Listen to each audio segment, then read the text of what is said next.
Alhamdulillah kami mewakili dari NU PCNU Pringsewu dan Pesawaran merasa sangat terhormat, beribu-ribu rasa terima kasih kepada keluarga besar Petran 12 Petran SD 12. Kristen Petra 12. Alhamdulillah mantap Petran Terima 12. kasih Pak untuk sambutannya. Selamat beristirahat juga.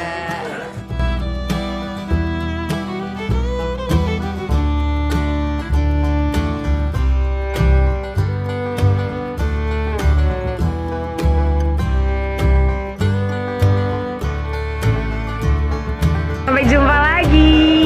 Hati-hati di jalan. Saudaraan kita harus bersatu kompak demi negara NKRI harga mati. Amin.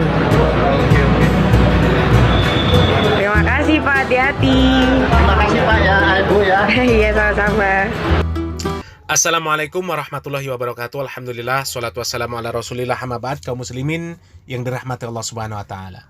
Viral sholat di dalam gereja mewarnai acara perayaan hari lahir yang ke-100 Nahdlatul Ulama. Terlepas dari sah atau tidak sahnya sholat di dalam gereja, maka para ulama mengatakan sah. Akan tetapi perkara tersebut adalah perkara yang makruh, dibenci. Artinya adalah perkara yang harus dihindari. Karena sangat disayangkan ibadah sholat, ibadah yang mulia, yang seharusnya mendapatkan pahala yang luar biasa besar, akan tetapi kemudian mengerjakannya dibenci. Hanya masalah tempat. Padahal Sidoarjo itu luas. Dan kalaulah memang hotel penginapan semuanya penuh, maka sholat di pinggir jalan, sholat di lapangan itu lebih mulia daripada sholat di dalam gereja. Dan ini sebenarnya koreksi untuk mereka semua. Seharusnya panitia pelaksana itu mengkoordinir secara baik, menyiapkan tempat, menyiapkan seluruh sarana dan prasarana. Kalaupun panitia pelaksana kemudian tidak memungkinkan untuk membentuk pengurus, tidak memungkinkan untuk mengurus segala sesuatunya karena banyaknya massa yang menghadiri acara tersebut, maka seharusnya masing-masing dari daerah yang mengikuti acara tersebut mereka mempunyai koordinator sendiri. Mereka yang dari Kediri, mereka yang dari Malang, mereka yang dari Tulungagung, mereka yang dari Banyuwangi. Seharusnya mereka mempunyai koordinator masing-masing dari daerah masing-masing. Jangan sampai acara yang dikatakan demi agama ini justru melakukan hal-hal yang kurang baik. Jadi perkara yang wajib itu harus diprioritaskan dari segala-galanya. Sebisa mungkin untuk menghindar yang namanya menginap di dalam gereja, sholat di dalam gereja dan sebagainya. Seharusnya sebisa mungkin itu dihindari. Meskipun bukan perkara yang mutlak haram, meskipun ada ulama yang mengatakan haram masuk ke dalam gereja. Akan tetapi ketika kita mengambil pendapat yang lebih ringan, itu adalah pendapat yang mengatakan bahwasannya itu adalah makruh. Kemudian kalau memang ternyata di sana itu hotel semuanya penuh, penginapan penuh, rumah masyarakat penuh, tidak ada tempat untuk menginap kecuali gereja, maka ini menjadi bahan renungan untuk ke depan. Bahan pelajaran untuk ke depan. Apa urgensinya Anda menghadiri acara tersebut? Seberapa pentingnya? Sampai kemudian rela melakukan perjalanan yang sedemikian beratnya. Perjuangan yang sedemikian beratnya. Jadi bahan renungan. Kalau memang ternyata tanpa adanya Anda hadir di acara tersebut, maqasidul a'zam dari acara tersebut tetap bisa terlaksana, tetap bisa tercapai secara sempurna, maka untuk apa Anda datang? Kalau di sana Anda hanya sekedar duduk, jadi penonton yang tidak ada andilnya sama sekali, hanya sekedar meramaikan, untuk apa? Seandainya mengharapkan pahala, masih banyak pahala yang bisa dilakukan untuk meraih ridha Allah subhanahu wa ta'ala di rumah, mendatangi sholat berjamaah, dan masih banyak lagi yang lainnya. Jadi jangan sampai terbalik, mendatangi sholat berjamaah yang jelas keutamaannya, malas. Akan tetapi mendatangi acara tersebut seperti sebuah kewajiban. Bahkan seperti lebih dari perkara yang wajib. Sehingga rela berjuang dengan segalanya. Tenaga, pikiran, harta, dan sebagainya. Waktu. Jadi, kalaupun di sana kemudian keadaan darurat, maka kita jangan ikut mendaruratkan diri. Padahal ketika kita tidak ada di sana, maka acara tersebut tetap dapat terlaksana secara sempurna. Tidak ada kepentingan sama sekali kita dalam menghadiri acara tersebut. Maka untuk apa hadir? Kita belajar dari saudara-saudara kita di Muhammadiyah. Belum lama ini mereka juga melakukan perkara yang sama. Artinya melakukan acara yang sama, yaitu perayaan hari lahir mereka, ormas mereka. Akan tetapi tidak diwarnai dengan kejadian-kejadian semacam ini. Dan ini tentu bisa menjadi contoh yang seharusnya mengambil pelajaran dari mereka. Bagaimana cara mereka untuk mengkoordinir massa yang jumlahnya ribuan bahkan puluhan ribu. Sehingga meskipun dikatakan darurat, mereka tidak keluar dari rel-rel yang seharusnya. Minimal tidak melakukan perkara-perkara yang dibenci oleh Allah Subhanahu wa Ta'ala. Jadi sebisa mungkin jangan bermudah-mudahan untuk melakukan perkara-perkara yang dibenci Allah Subhanahu wa Ta'ala. Bukankah kita selalu membaca inna sholati wa nusuki wa mahyaya wa mamati lillahi rabbil alamin. Berharap ridha Allah di dalam setiap apa yang kita lakukan. Adapun masalah hukum masuk ke dalam gereja, Al-Hanifiyah berpendapat bahwasanya makruh seorang muslim masuk ke dalam gereja. Alasannya karena gereja adalah tempat berkumpulnya syaitan. Di sana tempat Allah Subhanahu wa Ta'ala disekutukan. Karena memang di sana tempat Allah Subhanahu wa Ta'ala disekutukan, tempat orang-orang yang menyekutukan Allah Subhanahu wa Ta'ala. Sebagian ulama Malikiyah, Syafi'iyah, dan Hanabilah mereka membolehkan masuk ke dalam gereja. Dan pendapat ini diambil dari kitab Al-Mawsu'atul Fiqhiyah. Dan ditegaskan oleh sebagian ulama bahwasanya dianjurkan bagi penguasa muslim untuk mengadakan perjanjian dengan orang kafir dhimmi, agar mereka menyediakan tempat untuk tamu muslim di gereja. Dan inilah yang dilakukan oleh Khalifah Umar bin Khattab radhiyallahu anhu terhadap penduduk Syam. Di antara isi perjanjian damai ahli kitab dengan kaum muslimin, yaitu mereka orang-orang kafir tidak melarang kaum muslimin untuk singgah di gereja, baik di malam hari maupun di siang hari. Jadi mereka melebarkan pintu-pintu gereja untuk para musafir dan orang-orang yang mereka kehabisan bekal di perjalanan. Dan ini juga dikutip dari kitab Al-Mawsu'atul Fiqhiyah. Dan di sini kami berikan video dari Buya Yahya dan ustadz lain, ya, dari Aswaja, yang sedikit memberi pencerahan untuk semuanya bagaimana terkait masalah sholat di dalam gereja. Jadi kalau kami hanya memberikan referensi dari ustadz-ustadz yang dikatakan Salafi Wahabi, maka kemungkinan tidak diterima. Akan tetapi kami berikan referensi dari ustadz atau ulama yang mereka bukan dari Salafi Wahabi. Semoga bermanfaat. Barakallahu fikum. Wassalamualaikum warahmatullahi wabarakatuh. Itu tidak harus ulama Saudi. Ulama manapun mengatakan bahwasanya kalau tidak usah ulama Saudi. Kenapa? Ini pertanyaan. Kalau ada orang sholat di gereja sekalipun, bagaimana hukum sholatnya? Orang muslim sholat di gereja, jawabnya adalah sholatnya sah, tapi makruh karena mungkin ada patung-patung dan sebagainya. Cuman pertanyaannya, ngapain ada masjid kok kamu sholat di gereja?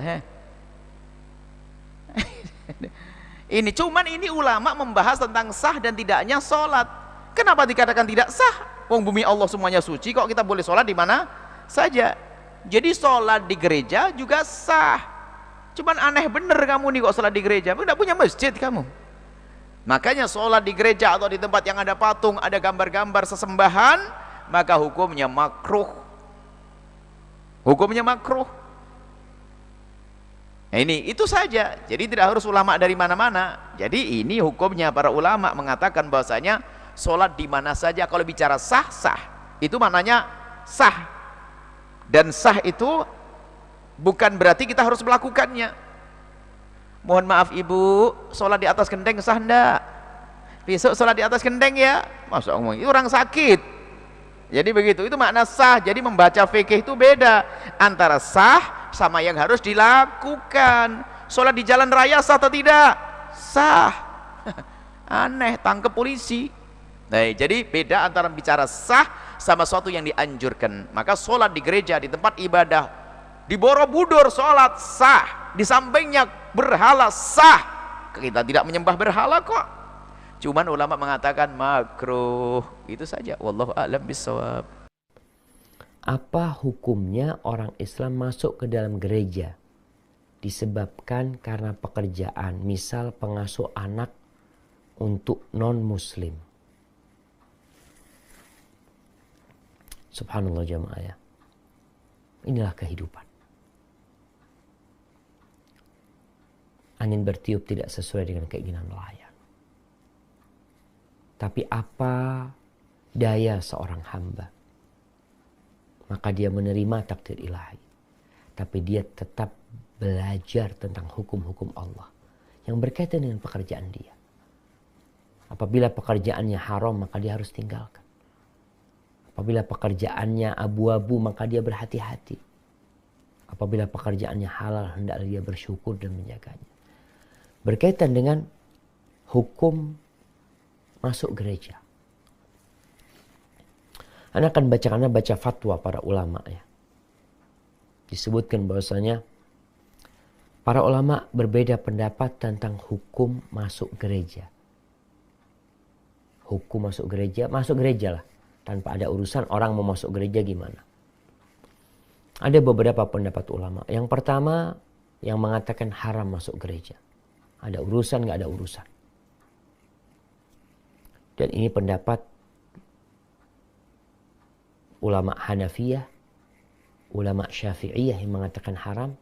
Tapi ulama Syafi'iyah membatasi bahwasanya haram itu apabila di dalamnya ada gambar-gambar.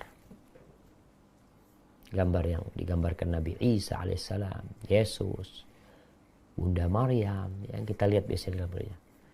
Jadi pendapat madhab Hanafi dan Syafi'i haram secara mutlak. Hanafi yang mengatakan secara mutlak dengan dalil illah, mereka mengatakan haram karena itu tempatnya syaitan. Gimana kita masuk ke sana? Untuk apa kita masuk ke sana? Sedangkan itu adalah tempatnya syaitan. Oke, pendapat yang kedua mengatakan makruh. Dan ini salah satu pendapat dalam madhab Hanabilah, madhab Hambali. Dan sebagian di antara mereka mengikat itu kalau ada gambar-gambarnya di dalam sana. Kalau tidak ada gambar-gambarnya, maka nggak apa-apa masuk ke sana. Ini pendapat yang kedua, dan mereka berdalih dengan hadis Nabi SAW dalam riwayat Bukhari, bahwa Nabi SAW ketika melihat di rumahnya ada gambar yang bernyawa, beliau nggak mau masuk sehingga gambar itu dihilangkan. Makanya pertanda bahwa saya nggak boleh kita masuk ke tempat yang ada gambar-gambarnya. Pendapat yang ketiga mengatakan boleh masuk gereja secara mutlak. Boleh masuk gereja secara mutlak. Dan ini pendapat sebagian ulama Hanabilah. Dan itu mazhab Hanabilah yang diikutin oleh mereka, dan itu pendapat Ibnu Hazm rahimahullahu taala. Dan di antara dalil yang digunakan adalah bahwasanya Umar bin Khattab radhiyallahu taala anhu mensyaratkan kepada ahlu zimmah agar mereka memberikan keluasan buat umat Islam agar boleh bermalam di gereja-gereja dan tempat-tempat ibadah ahlu zimmah, orang-orang kafir yang dibawa kekuasaan umat Islam. Itu termasuk syarat yang disebutkan oleh Umar bin Khattab. Ini disebutkan dalam kitab Al-Mughni jilid 8 halaman 113 ya. Kemudian disebutkan oleh Ibnu Aid dalam kitab Futuhus Syam bahwa orang-orang Nasara pernah mengundang Umar bin Khattab untuk masuk gereja untuk makan di sana. Akhirnya Umar bin Khattab tidak mau masuk, tapi menyuruh Ali bin Abi Thalib bersama umat Islam yang lainnya untuk masuk ke sana dan makan di sana. Kemudian di fatwa ini disebutkan ya, fatwa Islamqa.info ya. disebutkan bahwasanya setelah merenungkan dalil-dalil yang tadi disebutkan, bahwasanya memang nggak ada larangan yang jelas diharamkan masuk ke dalam gereja. Adapun keberadaan patung-patung dan gambar di sana itu tidak menghalangi kita untuk masuk ke tempat yang ada gambar yang bernyawa. Dosanya adalah dosa orang yang menggambar di sana. Dan tugas kita ketika melihat ada kemungkaran maka memberikan nasihat agar mereka memperbaiki hal itu. Jadi jamaah, kalau dilihat pendapat yang lebih kuat ya adalah mungkin dikatakan makruh masuk gereja itu kalau tidak ada urusan. Makruh hukumnya. Sebagaimana Nabi SAW tidak mau masuk ke rumah ketika ada gambarnya. Sebagaimana malaikat Jibril tidak mau masuk ke rumah ke sana. Maka itu sebagai dalil bahwasanya kita tidak memudah-mudahkan diri untuk masuk ke sana.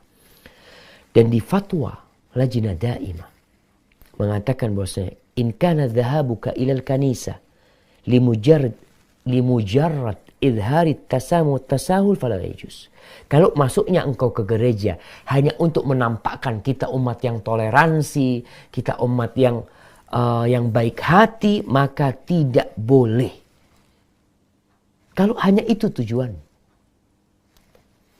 Wa in kana dzalika tamhidan li da'wahum. Tapi kalau tujuannya masuk ke sana adalah untuk memulai dakwah mereka kepada Islam, untuk memulai mengajak mereka kepada Islam, dan kita tidak mengikuti mereka dalam ibadah mereka, dan kita juga tidak takut terpengaruh dengan mereka, maka di sini nggak ada masalah. Intinya kita masuk ada perlunya adalah untuk mendakwain mereka. Atau tadi perlu karena kerjaan tadi yang disebut. Walaupun itu seharusnya, ya gimana orang berada di gereja melihat orang sedang ritual ibadah dia, umpamanya di sana. Maka itu tentunya yang ditakutkan dia terbiasa dengan kesyirikan yang dia lihat sehingga dia terjebak dalam dosa tersebut. Maka hati-hati dengan masalah masuk ke gereja ini, tidak bermudah-mudahan masuk ke sana.